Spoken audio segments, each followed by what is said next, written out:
नमस्कार. मी डॉक्टर मच्छिंद्र बांगर महाराष्ट्रातील आणि देशातील हवामान परिस्थिती संदर्भात ताजा अंदाज देणार आहे. आपल्याला माहिती आहे की महाराष्ट्रामध्ये आता जवळपास 8 ते 10 दिवसापासून सातत्याने मान्सूनपूर्व पावसाचं वातावरण तयार झालेलं आहे. आणि आपण असंही बघतो आहोत की खास करून इतर राज्यांच्या तुलनेत महाराष्ट्रामध्ये याचं वातावरण जास्त आहे. शिवाय आज आपण बंगालच्या उपसागरामध्ये बघतो की कालच्या तुलनेत खूप मोठ्या प्रमाणात अनुकूल वातावरण तयार झाल्यामुळे उद्या मान्सूनची प्रगती अजून पुढच्या टप्प्यात होणार आहे. अवघ्या महाराष्ट्रामध्ये आज दिवसभर मोठ्या प्रमाणात मेघगर्जनेसह विजांच्या कडकडाटासह जोरदार पाऊस झालेला आहे. अनेक विभागात हा पाऊस झाला. हा पाऊस सर्वदूर नसतो, ठिकठिकाणी हा पाऊस पडत असतो भाग बदलत.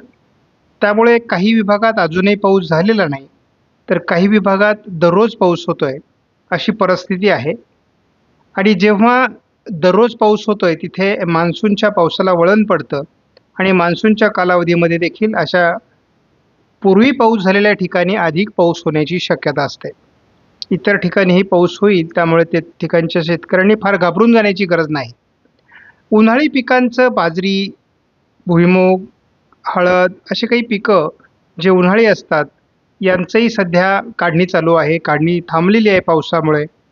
त्यामुळे पाऊस विश्रांती कधी घेणार असं विचारलं जात आहे, परंतु तसं पाऊस यावर्षी तरी फार मोठा गॅप मे महिन्यामध्ये सुरुवातीला देईल असं वाटत नाही. परंतु जर अरबी समुद्रात वादळी परिस्थिती निर्माण झाली आणि ती विरुद्ध दिशेने गेली तर मात्र 25 तारखेनंतर एक 2-4 दिवसासाठी आपल्याला महाराष्ट्रामध्ये उघडीप मिळू शकते. विदर्भाच्या काही भागात अजून उष्णतेचं प्रमाण आहे.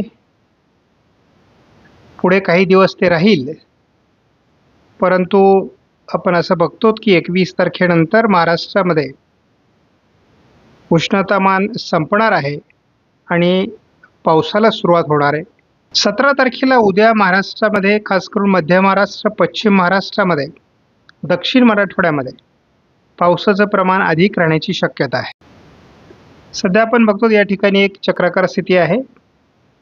त्यानंतर गोव्याच्या दरम्यान या ठिकाणी एक चक्राकार स्थिती आहे आणि एक गुजरातकडे चक्राकार स्थिती आहे आणि यांच्यामध्ये अशी एक प्रकारची ट्रप आहे. पूर्व भारतात देखील फार दीर्घकाळापासून एक चक्राकार स्थिती आहे. ही सध्या भारतामध्ये असलेल्या सिस्टम आहेत. महाराष्ट्रामध्ये पावसाचं प्रमाण 18 तारखेला वाढण्याची शक्यता आहे आणि पश्चिम महाराष्ट्र, दक्षिण मराठवाडा या ठिकाणी पावसाचं प्रमाण अधिक राहण्याची शक्यता आहे. त्या दरम्यान एक बंगालच्या उपसागरामध्ये या ठिकाणी तीव्र अशा प्रकारचं कमी दाबाचं क्षेत्र तयार होऊ शकतं. 19 तारखेला हे महाराष्ट्राच्या दक्षिण कोकण, पश्चिम महाराष्ट्र, मध्य महाराष्ट्र असं पावसाळी वातावरण राहणार आहे आणि चेन्नईच्या दरम्यान तयार झालेली चक्राकार स्थिती या ठिकाणाहून काही अंशांनी अरबी समुद्राकडे सरकण्याची शक्यता आहे. दक्षिण कोकण, पश्चिम महाराष्ट्र, गोवा आणि कर्नाटक, केरळ आणि तामिळनाडूमध्ये मोठी पावसाळी परिस्थिती 20 तारखेला असणार आहे. या परिस्थितीमध्ये अधिक वाढ 21 तारखेला होईल आणि हा मोठा भाग आपण बघतो की एक वादळी सिस्टम या ठिकाणी विकसित होणार आहे. त्यामुळे खूप पाऊस आपल्याला दक्षिण कोकण, पश्चिम महाराष्ट्र, गोवा या भागात बघायला मिळणार आहे. महाराष्ट्रात पावसाचं प्रमाण 22 तारखेलाही मोठ्या प्रमाणात असणार आहे. आपण बघतो की जवळपास उत्तर महाराष्ट्र, मध्य महाराष्ट्र, कोकण, पश्चिम महाराष्ट्र, मराठवाड्याचा दक्षिणी भाग या सर्व भागात खूप मोठं पावसाळी क्षेत्र असणार आहे. अरबी समुद्रात एक वादळी परिस्थिती निर्माण होईल असा एक अंदाज आहे आणि याचं चक्रीवादळ तयार होतं का हे देखील बघावं लागणार आहे. या मॉडेलने तरी एक चक्रीय स्थिती किंवा वादळी परिस्थिती तयार होऊन गुजरातकडे सरकण्याचा अंदाज 24 तारखेला 25 तारखेला देखील हे गुजरातच्या भागाकडे सरकणार आहे. परंतु याची गती किती तयार होते यावर ते डिप्रेशन बनेल की चक्रीवादळ बनेल हे ठरणार आहे. आपण ECMW मॉडेलचा अंदाज 2-2 दिवसाच्या टप्प्याने बघणार आहोत. आपण बघतो 18 तारखेपर्यंत महाराष्ट्राच्या बऱ्याच भागात आणि दक्षिण भारतामध्ये मोठं पावसाळी क्षेत्र विकसित होईल.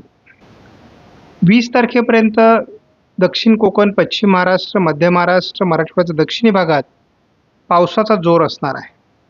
आणि चेन्नईच्या दरम्यान असलेले एक चक्राकार स्थिती आणि गोव्याच्या दरम्यान असलेली चक्राकार स्थिती या दोन्ही प्रबळ होण्याची शक्यता आहे.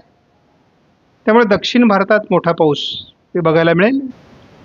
22 तारखेला आपण बघतो की गोव्याच्या दरम्यान जे वादळी परिस्थिती निर्माण होईल ती किती गतिमान होते यावर तिचं शक्ती चक्रीवादळ तयार होतंय की केवळ कमी दाबाच्या रूपातच ते सरकतं हे आपल्याला बघावं लागणार आहे. बघतो की 24 तारखेला देखील बंगालच्या उपसागरामध्ये वादळी परिस्थितीचा प्रभाव जाणवणार आहे आणि महाराष्ट्रामध्ये देखील खूप मोठं पावसाळी क्षेत्र या वादळी परिस्थितीमुळे निर्माण होऊ शकतं.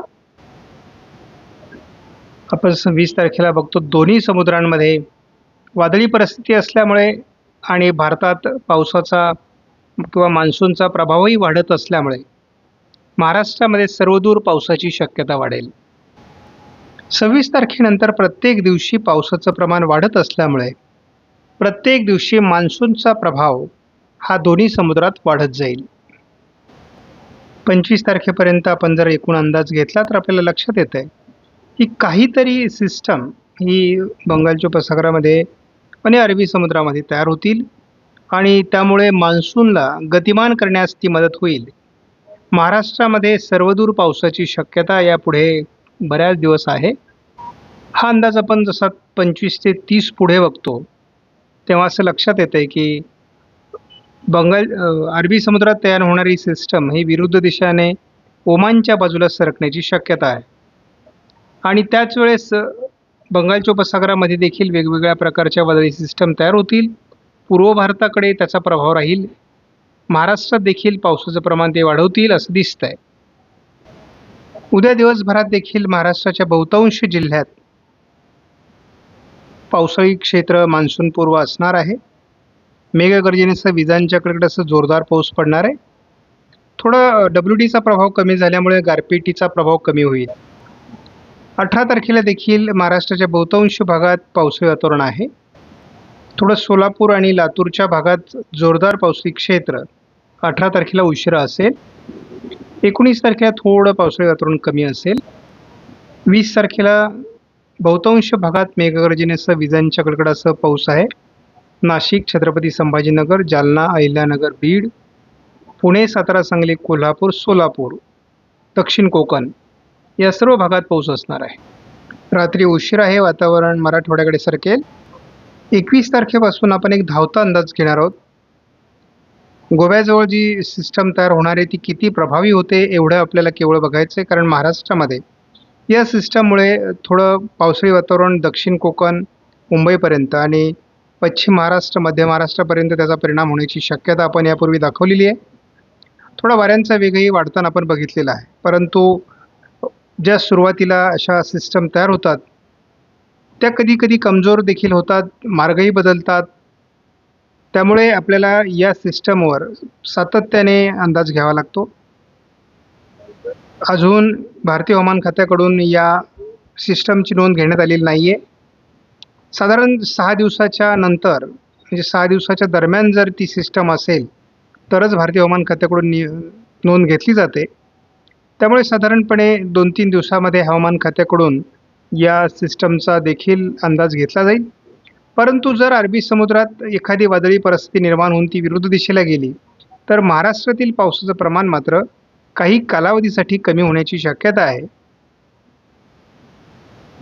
जशी ही सिस्टम विरुद्ध दिशेने निघून जाईल आणि मग बंगालच्या उपसागरातील नवीन सिस्टमचा प्रभाव हा भारतीय राज्यांवर पडायला सुरुवात होईल.